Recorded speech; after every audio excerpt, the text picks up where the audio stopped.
history of our country, we've never seen strikes going to the extent of its citizens storming parliament. And it was at that particular time that all other parliamentarians were to go hiding. But what happened with Sifuna and Babu? Those guys were out there. They even risked their own lives, knowing that bullets were being shot left, right, and center. So to me, I really want to salute that guy. And I was in a certain forum the other day, whereby some other Gen Zs were actually very ready. And they said, even if it means buying Sifuna an armored vehicle, we can actually do it. Thank you very much for the time you've given me. That is my submission. Thank you, Jemo. Yes, we are about to go to rebuttals. Jemo has actually spoken about the idea about ndio sifuna. Some people are wondering what that is. So I guess by what he has spoken, he has actually spoken. I don't think people that they are wondering, they know how they're just cooking. They're just either they're looking at they're had mercenaries. They know why maybe Sifuna is trending. They know, like I said, this guy has been vocal. So we want to hear, I think, as they give their rebuttals and final submissions to ski. Kwanza anza na Real Joe. Real Joe. Thank you. First of all, MBT, let me just correct you, because I think this is a narrative that has been pushed for so long in this country. I mean, Luo Nyanza has always had one of the highest voter turnouts in the country. And if you think you can debate that, please produce your numbers. I mean, don't look at voter turnout in terms of the absolute numbers. We are looking at percentages based on the voter registration and all that. So that is why we talk about voter turnout. So Luo Nyanza has always had the highest, unless you have any numbers to back that and you have actual percentages. Because me, I do have, I can give you. There's this issue that I think we miss when it comes to the real politics. Right now we are going to go into the campaign mode. And we need to understand key things. If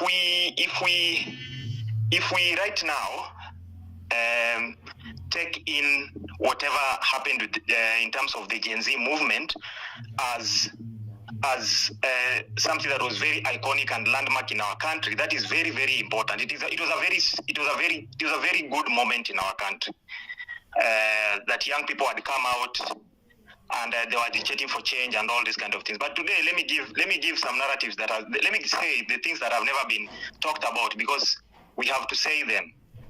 I think for me, the first time, because, okay, my party position as ODM was that, of course, we always rejected finance bill and all these bills that are always being brought to parliament. And in fact, it is the ODM members who voted no against the finance bill. All of them, to the last person, the other people who are working the other side actually voted for the finance bill. But that is not very, very important. What is important is to understand that at this given point in time, when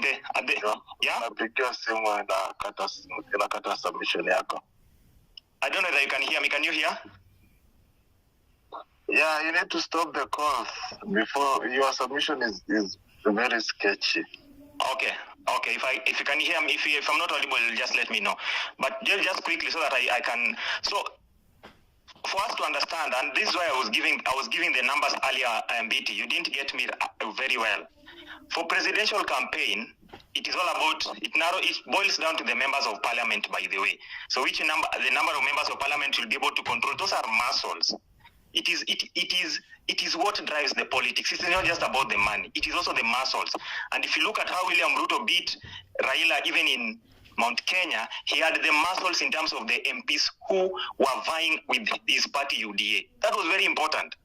We know Rigathi Gachagua, as much as we like to speak about him, he's disrupted that. That is the truth. He's disrupted that completely. And that is going to disrupt the numbers for William Ruto in Mount Kenya. That is the truth. But we also understand that as we are regional based, we vote in terms of regions, as all the dust settles, the Mimi Sifuna and all that, Sifuna has to defend his Nairobi senatorial bid. There are things that are happening, and we might not see this. This Nairobi, this one, hii Nairobi yenye tumeshindwa na Igathe, I know. Yenye watu walivotia Mike Sonko, this Nairobi. And you don't see the politics that is being played. In Nairobi, out of the 17 members of parliament, about 6 are ODM. Only one we are not sure of, which is Westlands, because of the Luhya dominance and because of a factor that we don't have any serious person who has asked for that Westlands. But the other places are solid. Lang'ata is, if you're not in ODM or UDA, you will not get Lang'ata. If you're not in ODM, you will dream of Kibra, you will never get it.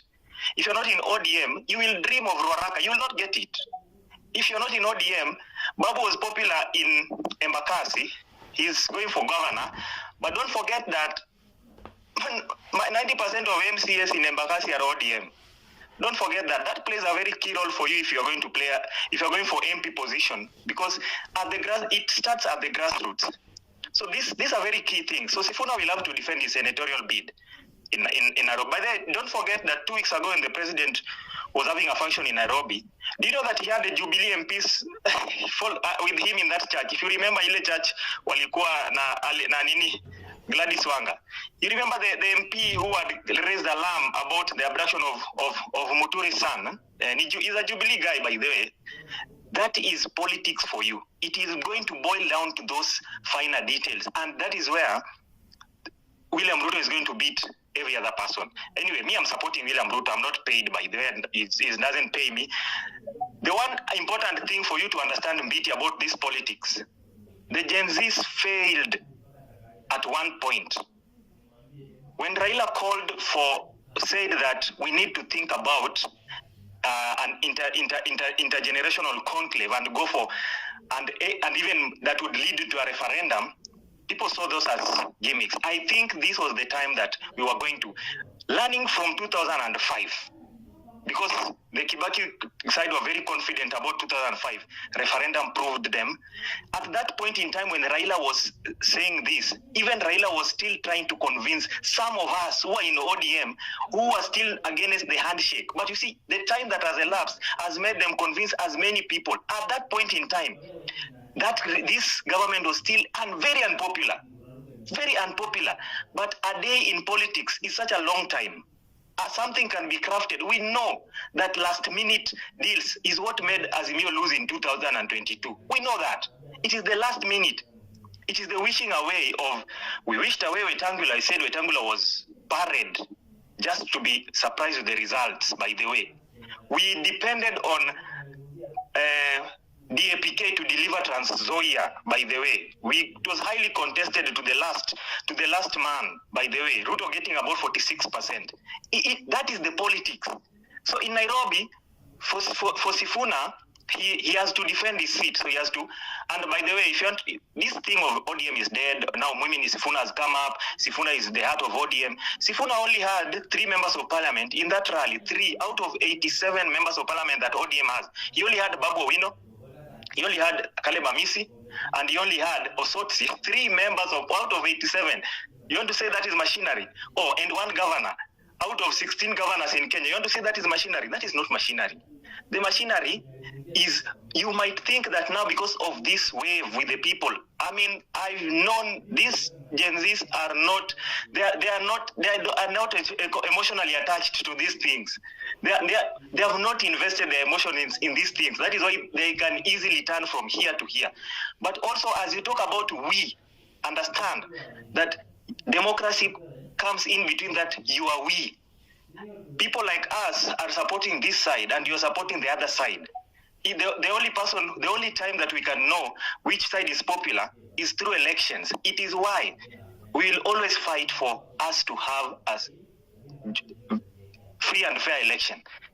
Even Raila used to tell us after protest, because you disrupt the country by this, you disrupt Nairobi, tulikuwa naleta Nairobi na standstill, the entire country and all that. But as we did that, we were told, go back to the grassroots and campaign. Ensure we win. Ensure we do this. Because at the end of the day, we will protest and go back. But in a democratic country as we are supposed to be, the only way to know who is majority and who is minority is at the ballot. When people vote, that is what happens in a democratic world. So that is the only way we'll know who is majority. It will be in 2027 when we have the elections. Right now, people have to prepare for these elections. So we'll see. It is a contest by the ideology imetoka, because I don't see any of it. Some of the people who used to call Sifuna names when he was carrying sufuria with us in 2023, now are supporting him. The people who used to call Raila names, Muaji, protester, right now they know the ideology of Baba and the legacy, and they know that it is with Sifuna. Such a surprise. But anyway, thank you.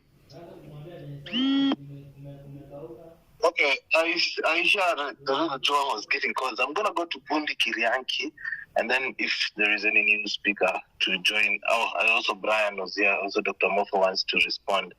But before then, maybe to answer Dr. Mofo's question, there was a tweet I put out of a house that had been burnt down. Now, let me use this shortest time to just share what happened. Now, we live in a place called Njoro, kwa wale wenye hawajui, near Egerton University.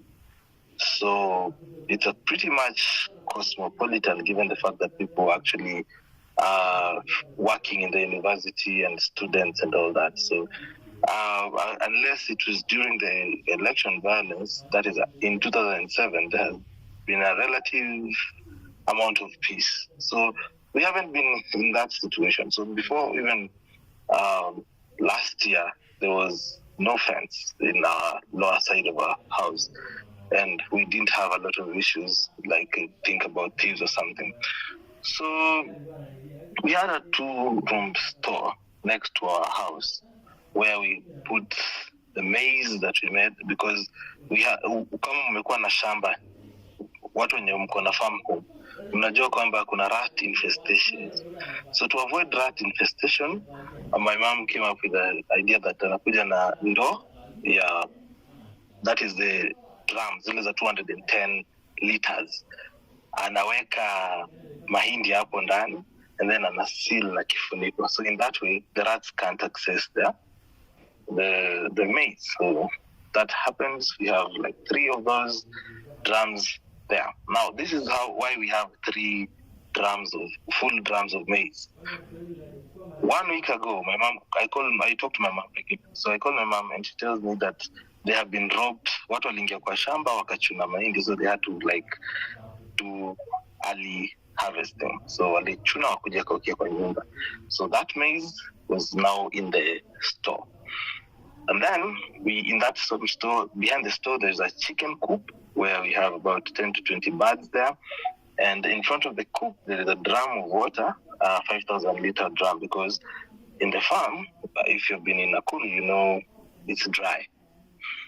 So fast forward to Sunday, usiku wa manane, our farmhand is trying to get outside to go for a short call. So when he's trying to touch the door is hot. Now this door is directly facing the store. This store has been built on stilts, that is stone, imejengwa kwa juu ya mawe, but it's made of wood and covered with iron sheet. Alafu hapo ndani, the stored stuff, kuna fence yenye tulikuwa tumebomoa imekuwa hapo ndani. There is timber yenye imetengenezwa for roofing, and there is also a hotel we had dismantled and put there because ilikuwa kibandaski I was running in 2018. There was a kinyozi set in there. Anyway, a lot of stuff. So when this guy touches the door, the store is mlango iko moto. So he opens the door and it's all in fire, engulfed in fire. If you go into my media, you can see some of the photos. And yeah, just like that, it burns down.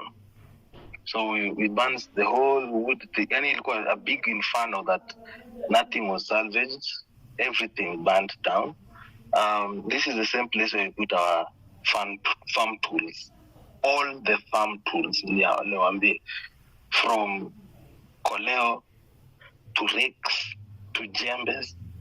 Nakwambia, it was a punishment of days.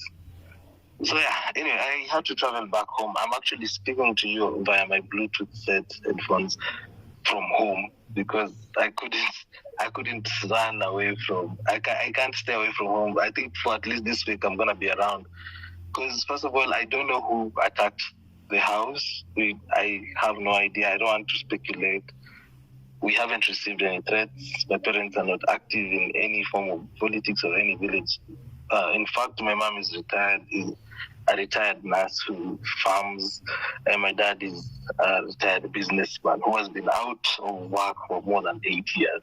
So you can't say that these are people who are like, they only do go to church and come back and support their family. So when you go through some such stuff like that, bearing in mind now, my mom has never bought unga. Now we have to go and now figure out how do we get through to the next harvest. If you look at the photo I've posted, it's clean. The shamba is clean. On the other side, that's where they put the warus. The waru seed was also there. Maharage alikuwa pale ndani. Na nakwambia, let me just say, this is the first time I've felt the whole helplessness thing. So anyway, I really hope it's gonna be solved. But when my dad went to report, the police said this, and this is crazy. They gave him an OB number. They said, go home, we will send the people. And then they told him, if it gets serious, tell us. Now, here's the thing, guys. We have only 2 houses. For those who have been keen enough to watch the photos I've posted, were it not for this young man waking up, the security light had already caught fire, which means it was only one short circuit away from the whole house, the main house, catching fire. But here, the police telling you to go home, and if it gets serious, call us. So my question is, do I have to lose my parents, or do I have to lose our home so that it becomes so serious? You see? So when I come and bring such conversations and I try to maintain my consistency, I'm just trying to see if there is hope in my country, or I'm just wasting my time with the people here who don't give a shit about their country for a reason. Okay? So yeah, I'm in so much pain, so much anger. Ile wakati unasikia ungepata mganga ungemfamaza. But at the end of it all, nobody cares. And you listen to people here speaking about sijui nani angekufa sijui nani. There's a family yesterday. There's a family yesterday. A young man went out to see Sifuna. Just see Sifuna. Doesn't care about Sifuna. You here, you're telling us the elections will atakuwa president. Why would a young man get shot in the face? And you guys come here and just talk like, and then you just think we care and we just sit here in spaces and listen to your bullshit here. Mtu aitwa Vincent, 28-year-old, shot in the face.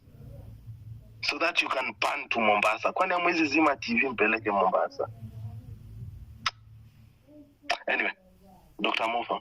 Pipita, a question for you, Pipita. Do you have... was there some smell like gasoline or anything like that? Not really. By the time I showed up, there was no gasoline. No, but from your parents and the people who were there?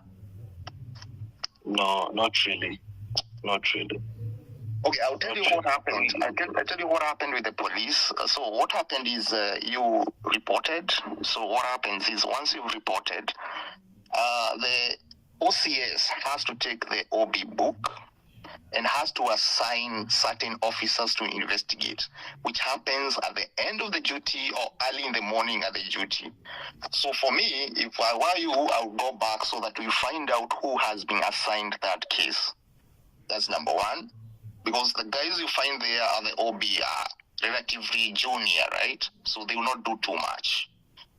The other thing is, I am not speculating. I want to give you something else you also need to look at. And I thought about it when you talk about the grains and the storage in the beans. And you need to look at the possibility of the moisture content of that material that was stored there. Because there have been several incidences of spontaneous combustion.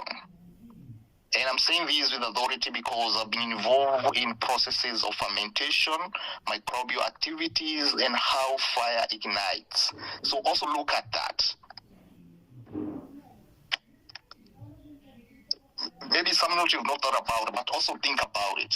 It happens severally in the silos and these kind of things. Sorry, this.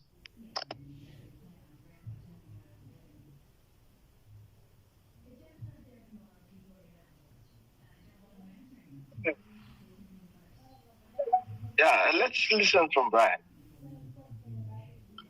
Peter was to go next. Okay, Bundi. It was Bundi then Brian. Oh, Bundi then Brian. Yeah, Bundi. Okay, thank you, Pipita. I think we've had a very amazing conversation today, and we've delved much on, what is Mimi ndo Sifuna. What exactly is that slogan? But let me start by saying that we've had people who are very notorious in in cherry picking and in altering history. And another thing that I've heard from Religio, is making what is called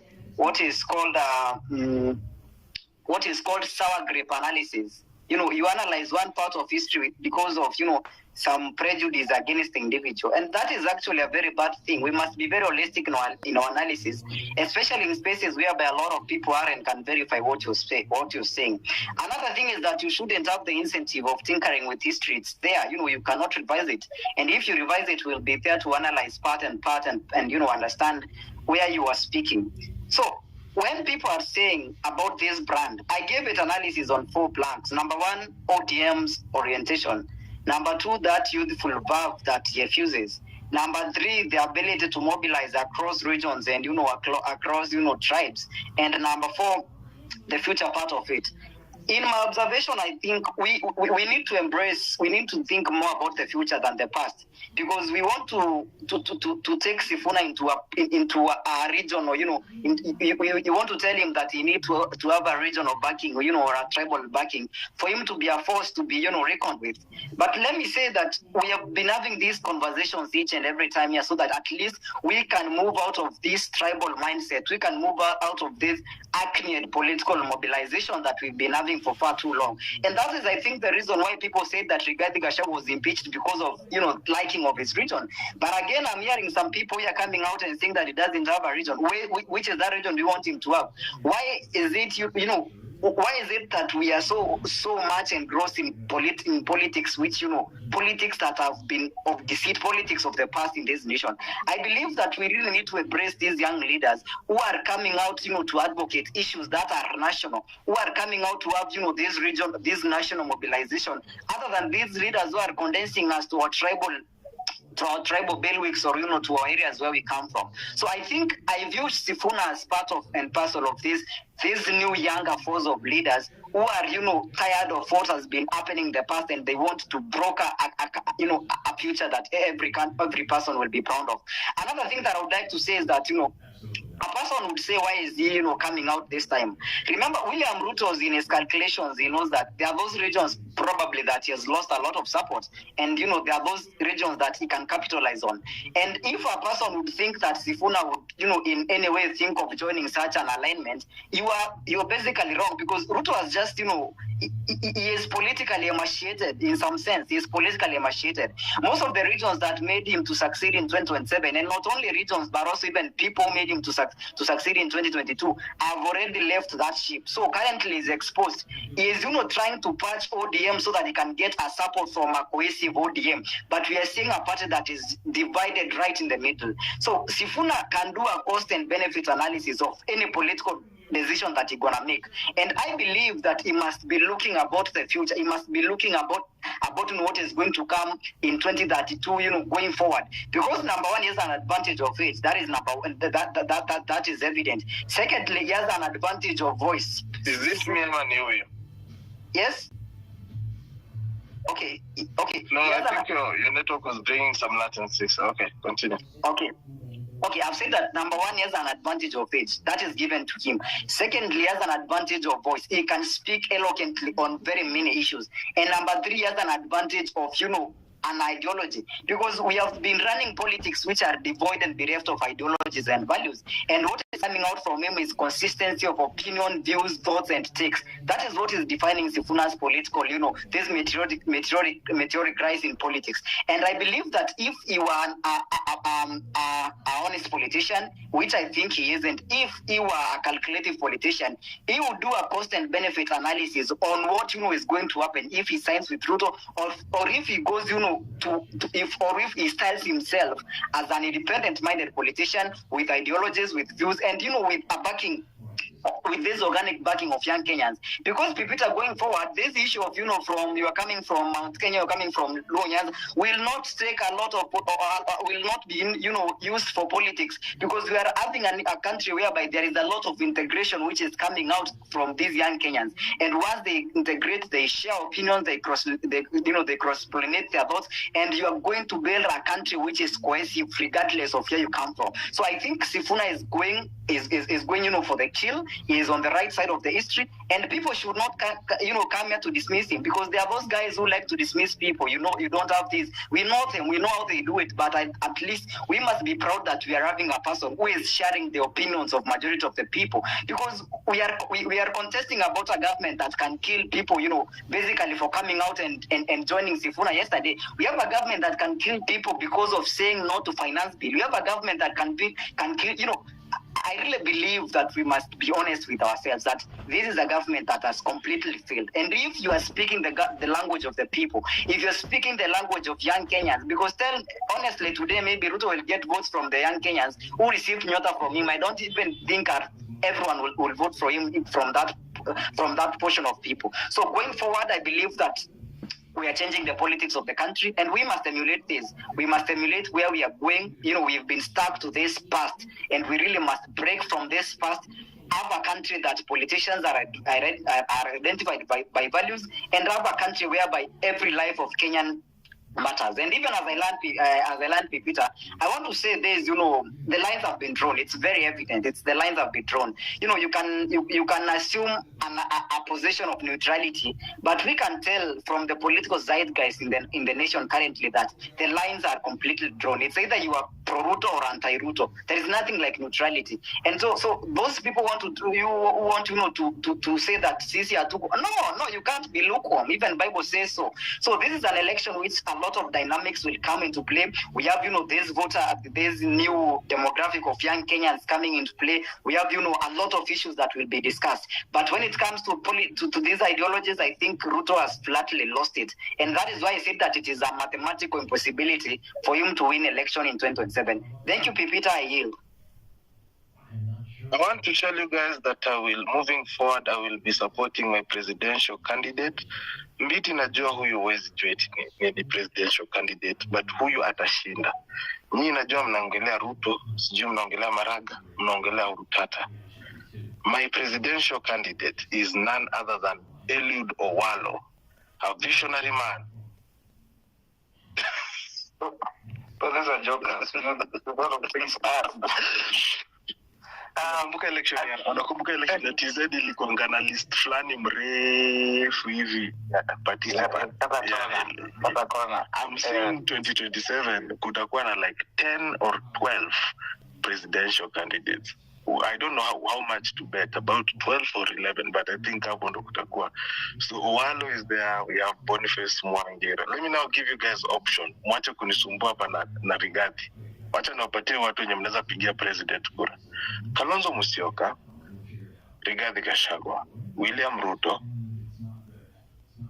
Eliud Owalo, Boniface Mwangi, nani mwingine pamoja, Maraga, Omtata, Matiang'i. Those are 8 already. Na pia unaweza jirudia hapo ndani. So 8 people. So unapokuja kuargue pia usikuje kusema eti nini. Tunajua sasa venye Bundi amesema the time for lukewarmness imeisha. So you have to come here and say your point straightforward, si kuchenga watu na maneno mengi. Jemo. Also something else, guys, while you're on a travel, I want to inform you that the Kenya Aviation Workers Union went on strike today, and the ghost law has affected some parts of air travel. I am not here to get the full scope of it, but for those who are traveling, plan your travels around that, knowing that the aviation workers are on strike because their CBA has not been implemented. Let's listen from Jemo first. Let's your final words as we land. Yeah? Show ends at 10. At 11. Thank you once again. I wanted to respond on 2 issues. Maybe I would start responding with the last speaker who was just left about what exactly the slogan "Mimi ndio sifuna" is. And I also wanted to answer a guy who had spoken about he actually told us that it is all about numbers. It doesn't matter who you are with. Him claiming that Sifuna only had 3 members of parliament, and these other guys had so much big wigs. So Sifuna is still nowhere. However, let me start with this slogan and why it's important. Now, Mimi ndio sifuna is not about copying a person. It is about embracing a standard of leadership. Courage, constitutionalism, loyalty to reform ideas, and fearless accountability. So when people say Mimi ndio sifuna, in simple words, they mean that they stand for principle over pressure. They defend the rule of law over political convenience. They speak for the ordinary mwananchi without fear. You see, that is what all about Mimi ndio sifuna means. You see, loyalty, reform ideas, and if you can remember Baba's legacy, that is Raila Odinga, it symbolized reform, the struggle and democratic space in Kenya that he fought for. So Mimi ndio sifuna reflects a consistent loyalty to reform principles, not shifting without political, wind. It is about the defense of party ideology during difficult seasons, such as the Gen Z's, strikes. It's about protecting the integrity of the movement when convenient silence would have been easier. Sifuna has always been on the forefront in these particular things. In fact, standing firm even when internal pressure mounts, such as getting the army on board. You see, such a thing was even discussed, taken to court. Why did we have the army on the streets? That was a serious matter. It wasn't easy as such. The president saw that, things had gone overboard, and he actually saw his seat going just like that. And these are some of the issues that led to such. So again, this guy, the Sifuna guy, during the national crisis, the moments of the youth and the national tensions, including the demonstrations, the leadership requirements were that he actually walked out of parliament and he confronted them. So such are some of the issues that this common wananchi saw in him. He's being courageous. His courageous way of doing things actually could say it all, that this guy has something different that many of those parliamentarians could not withstand. Another thing about him is that if I can just touch on about him being a defender of the rule of law, and as you know, him being a lawyer, Sifuna is often associated with the constitutional arguments rather than, emotional rhetoric kind of issues. He has his respect for other MPs or his peers is known. It's just the other day that for the very first time he uttered a word and actually directing it to this guy, Junet, calling him Mshenzi. I think that has never come out of his mouth, throwing aimless words to other leaders as such. But of course, you know why he had to say so.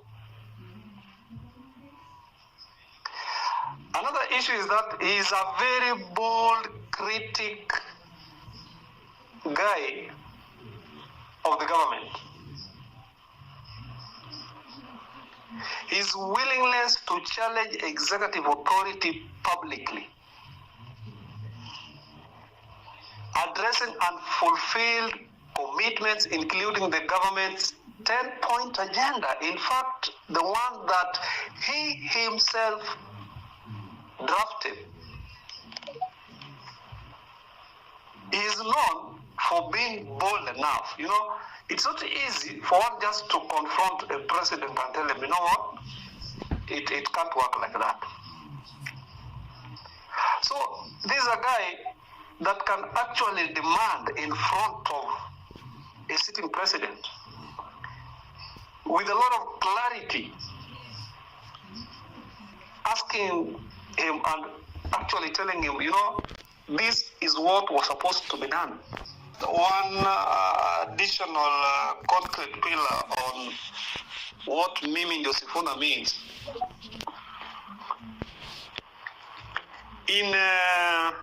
When we talk about intellectual politics over emotional politics, arguments based,